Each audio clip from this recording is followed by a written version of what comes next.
बिस्मिल्लाहिर्रहमानिर्रहीम। अस्सलामुअलैकुम। उम्मीद है आप सब लोग खैरियत से होंगे, अपने घरों पर महफूज होंगे। अल्लाह पाक आप सबको खैर आफियत से रखे, आमीन। आज का जो बच्चे हमारा लेक्चर है माइक्रोबायोलॉजी एंड बायोकेमिस्ट्री में, that is lecture number 15, vitamin B3। Vitamin B3।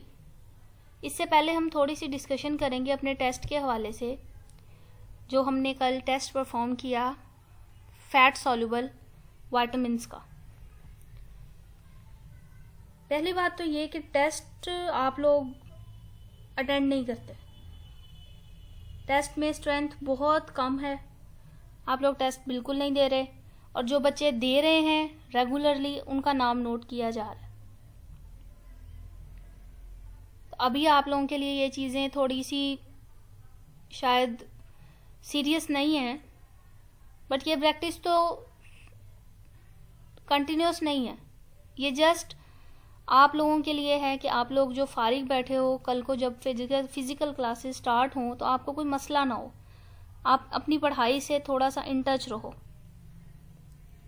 तो इसलिए ये ऑनलाइन क्लास अरेंज की गई है, और ये क्लास आपकी रेगुलर क्लासेस से बहुत डिफरेंट है और बहुत ज़्यादा फ़ायदेमंद भी है, क्योंकि आप जिस तरह यहाँ पर पढ़ सकते हो विजुअल्स देखकर, पिक्चर्स देखकर, एनिमेशंस देखकर, वो आपके नोट्स पर लिखा हुआ या आपके वाइट बोर्ड पर लिखे हुए मटेरियल से बिल्कुल डिफरेंट है। लेकिन हमारी इनपुट आपको मिल रही है, लेकिन हमें उसकी आउटपुट नहीं मिल रही। तो जब चीज़ों की आउटपुट नहीं मिलती तो फिर इनपुट जो है वो उसी फ्लो में चलती रहती है, वो चेंज नहीं होगी। जब हमें पता है कि आप लेक्चर सुन रहे हैं, बस दैट्स ऑल राइट। हमें क्या पैनिक है कि हम आपका हर वीक टेस्ट अरेंज करवाएं, लेक्चर के अलावा उस टाइम के लिए आपके पास बाउंड होकर बैठें, और आप लोग जहमत ना करें। किसी का कोई काम है, कोई अपने क्लिनिक पर है, कोई कहाँ बिजी है, कोई रफ टेस्ट करके दे रहा है, तो ये चीज़ें आप बेहतर है कि आप परफॉर्म ही ना करें। फिर मेरे ख्याल से ये बेहतर है कि आप उस टेस्ट को परफॉर्म ही ना करें अगर आपने उसको प्रॉपरली टाइम नहीं देना। वो जो आप 20 मिनट दे रहे हो रफ, बेहतर नहीं है वही 20 मिनट में आप बेशक 2 स्लाइड्स कर लो, लेकिन अच्छे से कर लो, आउटपुट तो अच्छा हो। बहरहाल ये एक अलहदा डिस्कशन थी जिसका आपके ऊपर कोई असर नहीं होना। जिनके ऊपर असर नहीं होगा वो उनके लिए ये टेंशन की बात नहीं है। थोड़ा सा ज़रा टेस्ट के हवाले से कल की डिस्कशन करेंगे, जिसमें आपसे पूछा गया था, कुछ MCQs थे, आंसर्स भी आपको मैंने बताए थे। कोई इसमें मेरा ख्याल मुश्किल बात थी नहीं। ब्लैंक्स ज़रा डिस्कस कर लेते हैं, जिसमें first one was dash have a fishy order. तो फिशी ऑर्डर में आपने देखा था एक ही विटामिन था जिसका फिशी ऑर्डर था vitamin A। Then dash vitamins are needed on daily basis to our body. वो विटामिन जो हमें डेली बेसिस पर रिक्वायर्ड होते हैं, यानी वो वाटर सॉल्युबल विटामिन्स जो हमारी बॉडी से रिमूव हो जाते हैं डेली बेसिस पर, तो उनको हमें डेली लेने की ज़रूरत पड़ती है। तो फैट सॉल्युबल के अलावा जितने वाटर सॉल्युबल विटामिन्स हैं, हमें उनको अपनी डाइट के थ्रू लेना पड़ता है, क्योंकि वो हमारी बॉडी में स्टोर नहीं रहते, हमारी बॉडी से रिमूव हो जाते हैं वाटर में सॉल्युबल होकर। तो water soluble vitamins are needed on daily basis to our body. Toxicity due to high और overdose is the property of obviously fat soluble vitamins, यानी वो विटामिन्स जो हमारी बॉडी के अंदर स्टोर हो जाते हैं, तो अगर वो एक्सेस में हम ले लें तो हमारी बॉडी के लिए वो टॉक्सिसिटी कॉज करेंगे। देन इसके बाद the next one was phylloquinones are obtained from plant source. ये आपको मैंने बताया था कि पी से आपने याद रखना है, पी से फाइलो, पी फॉर प्लांट। तो ये कुछ ब्लैंक्स थी, MCQs वर सो इजी। कुछ डेफिनेशंस थी, xerophthalmia, nyctalopia, hyperkeratosis, rickets and osteomalacia. Definition और क्लासिफिकेशन थी डिटेल में 5 मार्क्स की विटामिन की, और राइट और note on vitamin K. Vitamin K की डिटेल लिखनी थी, उसका इंट्रोडक्शन, उसका फार्मूला, उसके रोल यानी उसके बेनिफिट्स या फंक्शंस, उसकी deficiency symptoms and sources plus dose. ये आपने पॉइंट्स इसके मेंशन करने थे। 6 to 7 हेडिंग्स इसकी लिखनी थी। नेक्स्ट जो आज हमारा लेक्चर है, lecture number 15 on water soluble vitamins. इसमें हम स्टडी करेंगे विटामिन B3 को, विटामिन B3 को, which is called as niacin, which is called as nicotinic acid. एक और इसका नाम है PP, vitamin PP। Vitamin B3, niacin, nicotinic acid plus PP। Vitamin PP अक्सर जगह पर ये लिखा होता है, which means prevent pellagra, prevent pellagra. What is pellagra, ये भी हम आगे देखेंगे, कौन सी डिजीज है ये।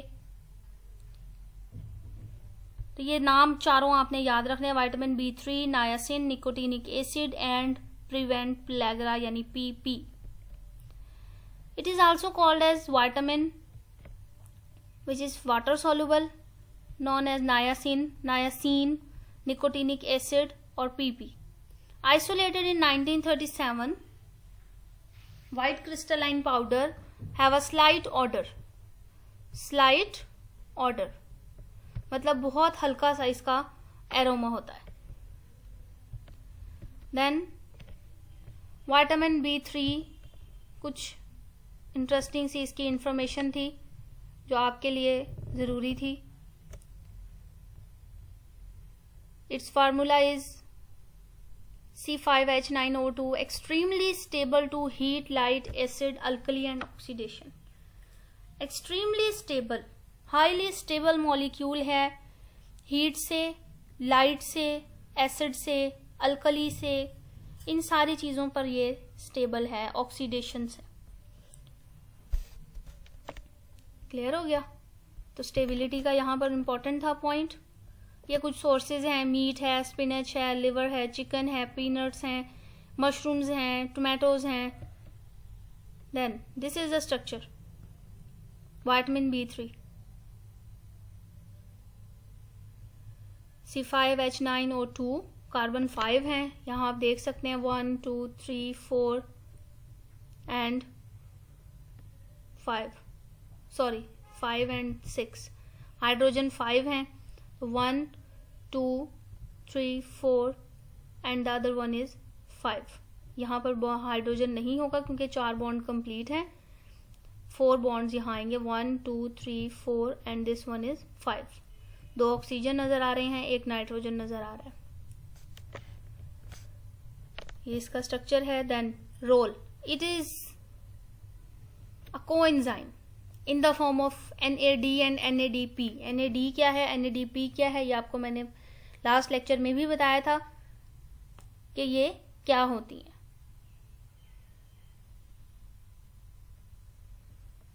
Nicotinamide adenine dinucleotide and nicotinamide adenine dinucleotide phosphate, और the other role is prevent pellagra. Pellagra से ये बचाता है, ये इसका रोल है।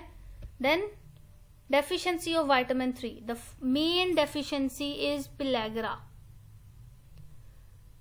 सबसे ज्यादा जो डिजीज कॉमनली देखी जाती है that is pellagra.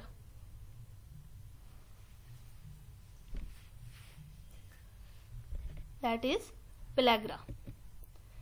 Pellagra is refer to as a 3D disease. ये आप इसी तरह इसको याद करें, ये बेहतर मेरे ख्याल से डेफिनेशन है। 3D disease means dermatitis, dementia and diarrhoea. Number 1 is dermatitis, number 2 dementia and number 3 diarrhoea. Dermatitis inflammation of skin, skin जो सरफेस है वो इन्फ्लेम्ड हो जाएगी। देन डिमेंशिया मीन ब्रेन जो है वो सही से फोकस नहीं करेगा, कंफ्यूजन होगी, कंफ्यूज्ड ब्रेन होगा, डिसओरिएंटेड होगा, प्रॉपर फोकस नहीं होगा ब्रेन का चीजों के ऊपर। डायरिया, इरिटेशन और inflammation of mucus membranes leading to diarrhoea. Stomach disorder. एक इंटरेस्टिंग इंफॉर्मेशन इसमें आपके लिए है कि it leads to 4th D। 3 Ds तो हैं, diarrhoea, dementia and dermatitis. 4th D भी ऐड होता है। If it is not treated it may lead to death. It is a 3D disease, but if it is not treated, it is converted into a 4D disease, which leads to death. Clear हो गया? Which leads to death.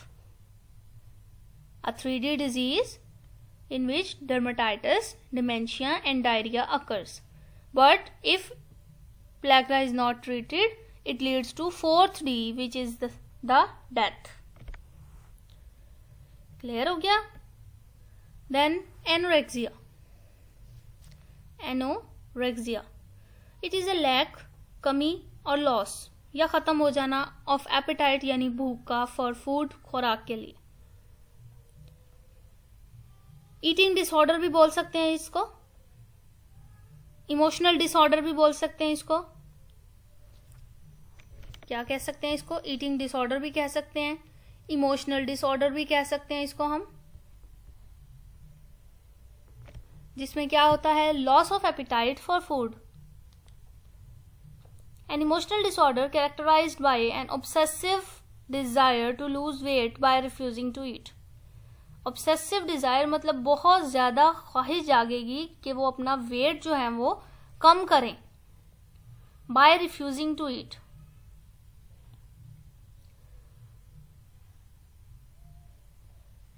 Then what does that mean? Lion. Then lion, a region in an organ or tissue which has suffered a damage through injury or disease such as wound, ulcer, abscess or tumor. This is lion. यहाँ आप देख सकते हैं कि anorexia, CNS lion. First one हमने देखा pellagra, then anorexia, then CNS lion will result in upper motor neuron. Upper motor neuron का जो एरिया है वहां पर ये आप डायग्राम में देख सकते हैं, ये लेयन जो है वो हमें नजर आएगा। लोकलाइज्ड हो सकता है, किसी और पोर्शन में भी हो सकता है, मोस्ट कॉमनली जो है ये अपर मोटर न्यूरॉन्स पे अफेक्ट करेगा। लेयन होता क्या है? A reason in an organ और tissue which has suffered damage. कोई ऐसा रीजन किसी ऑर्गन में, किसी टिश्यू में जिसको कोई डैमेज हो गया हो, किसी इंजरी से, किसी डिजीज से, किसी जख्म से, कोई अल्सर हो गया हो, ट्यूमर हो गया हो, एब्सेस हो गया हो, एनीथिंग, इनमें से कोई भी चीज हो सकती है जो लेयन बॉडी के किसी भी एरिया में कर सकती है। But in case of this vitamin B3 we got CNS lesions. Okay, clear हो गया? CNS lions. The breaking out of rash on the skin of mucous membrane called as skin eruption. Called as skin eruption. ये हमने देखा था, definition मैंने आपको दी भी थी करने के लिए कि what is skin eruption. कुछ बच्चों ने मुझे लिखकर भेजी भी थी, तो that was right. Skin eruption. The breaking of rash. ये आप देख सकते हैं डायग्राम में, रैशेज हो रहे हैं पूरी स्किन के ऊपर या स्किन की किसी म्यूकस मेम्ब्रेन के ऊपर, तो this is called skin eruption. Skin eruption. Clear हो गया? Skin eruption. Then gastrointestinal disturbance. Gastrointestinal disturbance. हमारी बॉडी में जो गैस्ट्रिक सिस्टम है, जो इंटेस्टाइनल गैस्ट्रो इंटेस्टाइनल सिस्टम है, वो डिस्टर्ब हो जाएगा। स्मॉल और लार्ज इंटेस्टाइन डिस्टर्ब हो जाएगा। मेंटल डिसऑर्डर, मेंटली जो पेशेंट है हमारा वो ठीक नहीं होगा, may be anorexic, may be dementia, कोई भी डिसऑर्डर हो सकता है, may be any disorder due to CNS lesion, तो कोई भी मेंटल डिसऑर्डर उसके अंदर अराइज हो सकता है। ये सिम्टम्स आपस में रिलेट करेंगे। अगर पेलैग्रा हो गया है that is also contain a symptoms of mental disorder. Then loss of appetite, भूख नहीं लगेगी। फॉर एग्जाम्पल अगर हमें एनोरेक्सिक कंडीशन हो गई है तो लॉस ऑफ वेट हो जाएगा। जब खाना नहीं खाएंगे एनोरेक्सिया होगा तो लॉस ऑफ वेट होगा, हेडेक, सर में दर्द होगा, मसल वीकनेस, मसल्स जो हैं वो वीक हो जाएंगे, खाना नहीं प्रॉपर खाएंगे, एनोरेक्सिक कंडीशंस में रहेंगे, वेट लॉस होगा, मसल्स वीक हो जाएंगे। पुअर ग्लैंडुलर सिक्रीशंस, हमारे ग्लैंड्स की जो सिक्रीशंस हैं वो कम होना शुरू हो जाएंगी, ग्लैंड्स हमारे प्रॉपरली सिक्रीट नहीं करेंगे। ग्लैंड्स, कौन कौन से ग्लैंड्स हमारी बॉडी में होते हैं अगर आप देखें, पिट्यूटरी ग्लैंड मोस्ट कॉमन, और इसके अलावा जरा जहन पे आप जोर डालें कि आपने ग्लैंड्स का वर्ड कहाँ कहाँ पढ़ा है, कहाँ कहाँ हमारी बॉडी में ग्लैंड्स होते हैं। हमारे मुंह के अंदर होते हैं, हमारी बॉडी के डिफरेंट ऑर्गन्स पे मौजूद होते हैं जो हर टाइम कुछ ना कुछ सिक्रीट कर रहे होते हैं। अगर स्किन देखें तो स्किन के ऊपर ग्लैंड्स हैं, स्वेट ग्लैंड्स, और इसके अलावा सेबेशियस ग्लैंड्स। तो हर ऑर्गन पे कुछ ना कुछ ग्लैंड्स हैं जहां से सिक्रीशंस हो रही है। सिक्रीशन खुद ब खुद नहीं हो रही, उन सिक्रीशंस को करने के लिए कोई सब्सटेंस है, कोई जगह है, कोई ऑर्गन है, कोई चीज है जो इस चीज को सिक्रीट कर रही है। तो पुअर ग्लैंडुलर सिक्रीशंस बॉडी में कम होना शुरू हो जाएंगे। Irritation and inflammation of mucous membrane, खारिश, जहां इरिटेशन का वर्ड है that mean rash.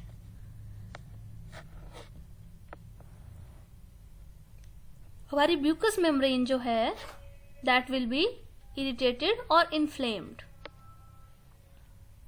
Then insomnia, insomnia मतलब नींद ना आना, स्लीप डिसऑर्डर इसको आप बोल सकते हैं। It could be called as a sleep disorder. अब ये डिसऑर्डर्स आपने बहुत सारे देख लिए हैं। पहले आपने देखा ईटिंग डिसऑर्डर विच वाज, कौन सा था ईटिंग डिसऑर्डर हमारे पास?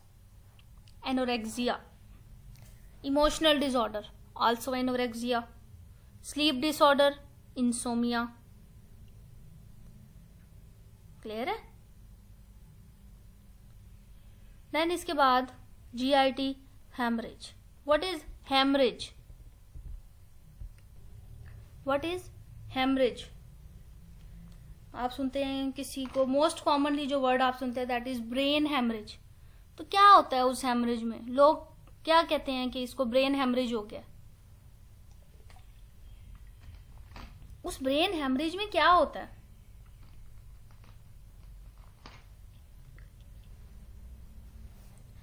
उस ब्रेन हेमरेज में बेसिकली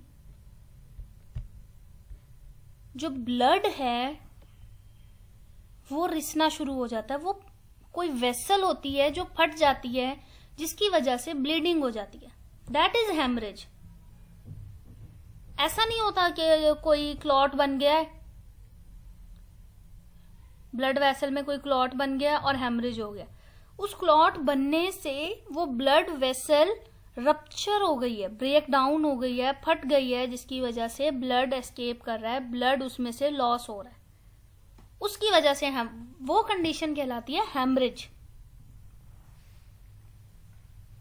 क्लियर हो गया अब आपको? What is haemorrhage? Escape of blood from the ruptured blood vessel. Escape of blood from the ruptured blood vessel. तो अगर आप कहें कि विटामिन B3 की डेफिशिएंसी से कौन सा डिसऑर्डर हो रहा है हेमरेज का, तो that is gastrointestinal haemorrhage. Gastrointestinal haemorrhage. इसको हम GIB भी बोलते हैं, GIB। जरूरी नहीं है कि आपको पूरा लिखा हो गैस्ट्रो इंटेस्टाइनल हेमरेज, GIB भी लिखा हो सकता है। That means gastro intestinal bleed, gastro intestinal bleed. It is all the forms of bleeding in the gastrointestinal tract from mouth to rectum। हमारे माउथ से लेकर रेक्टम के पोर्शन तक जितने भी एरियाज हैं उनमें से कोई भी पार्ट, कोई भी एरिया ब्लीड कर सकता है। ये आप डायग्राम में अगर क्लियरली देख सकते हो, ये आप माउथ से लेकर रेक्टम तक जितने भी ये पोर्शंस हैं, ये माउथ आ रहा है, माउथ के पास फिर ये ट्रैक्ट हमारा शुरू हो रहा है, फिर ये स्टमक का पोर्शन शुरू हो रहा है। स्टमक भी ब्लीड कर सकता है, कोई आर्टरी स्टमक में फट जाए तब भी ब्लीड हो सकता है, किसी अल्सर की वजह से भी हो सकता है, मैदे में अल्सर हो जाए तब भी ब्लीड हो सकता है, ड्यूडिनम में अल्सर हो जाए तब भी ब्लीड कर सकता है, रेक्टम में हो जाए तब भी ब्लीड कर सकता है। कोई भी एरिया जो है वो गैस्ट्रोइंटेस्टाइनल ट्रैक्ट का रेक्टम तक, माउथ से लेकर रेक्टम तक ब्लीड अगर करता है, that is called as gastrointestinal bleed, gastrointestinal bleed. Clear हो गया? सारी deficiency symptoms, very important vitamins, very important definitions are there. एक बार इसको जरा हम रिवाइज करेंगे कि हमने क्या पढ़ा इसमें। First of all, vitamin B3 नायासिन, known as nicotinic acid and also called as PP, prevent pellagra, prevent pellagra, कि pellagra से ये बचाता है। क्लियर हो गया? अब ये pellagra से कैसे बचाता है इसको हम देखेंगे। हमने स्टडी किया कि ये एज अ कोएंजाइम भी वर्क करता है हमारी बॉडी में, किस तरह से ये एंजाइम्स बनाता है, किस तरह हमारी बॉडी के मेटाबॉलिक सिस्टम्स को ये काम करती हैं। NAD और NADP, ये NAD और NADP बेसिकली ये एनर्जी मॉलिक्यूल्स हैं। जैसे ATP पढ़ते हैं हम, ATP, ADP, adenosine diphosphate, AMP, adenosine monophosphate, इसी तरह ये NAD, NADP, NADPH, ये सारे एनर्जी मॉलिक्यूल्स हैं। FAD, FADH, FADPH, ये सारे के सारे एनर्जी के मॉलिक्यूल्स हैं जो कि ATPs के बराबर होते हैं। एक FAD कितने ATP के बराबर होता है, एक NAD कितने ATP के बराबर होता है, ये हम सारी डिस्कशन करेंगे। यहाँ जिक्र नहीं किया क्योंकि यहाँ आपकी जरूरत नहीं है इसको याद करने की। ये हम चैप्टर अपना 2 जब स्टार्ट करेंगे कार्बोहाइड्रेट्स का, उसमें बड़ी डिटेल से आएंगी इन सब की स्टडी, एनर्जी की स्टडी। क्लियर हो गया? तो अब it prevent from pellagra, pellagra से ये बचाता है। देन इंट्रोडक्शन देखा हमने 1937 में इसको आइसोलेट किया गया। व्हाइट कलर में होता है, क्रिस्टलाइन पाउडर होता है, बहुत स्लाइड सा ऑर्डर होता है, स्टेबल होता है heat, light, acid, alkali and oxidation, इन सारे प्रोसेस से ये स्टेबल होता है। देन कुछ सोर्सेज देखे हमने, सोर्सेज कल भी स्टडी किए थे, वो भी इंक्लूडेड होंगे, ये भी इंक्लूड कर सकते हैं, नोट्स वाले भी कर सकते हैं, व्हाट एवर यू लाइक, जो आपको याद हो जाए आपने वो लिखने हैं, लिखने करेक्ट हैं। देन B3C6H5NO2 इसका फॉर्मूला है। रोल ऑफ वाइटामिन है जिसमें enzyme in the form of enzyme ये वर्क करता है। NAD और NADP प्रिवेंट करता है फ्रॉम पेलाग्रा से। एंड डेफिशिएंसी सिम्टम्स में इसका द फर्स्ट सिम्टम है that is pellagra, first symptom is pellagra.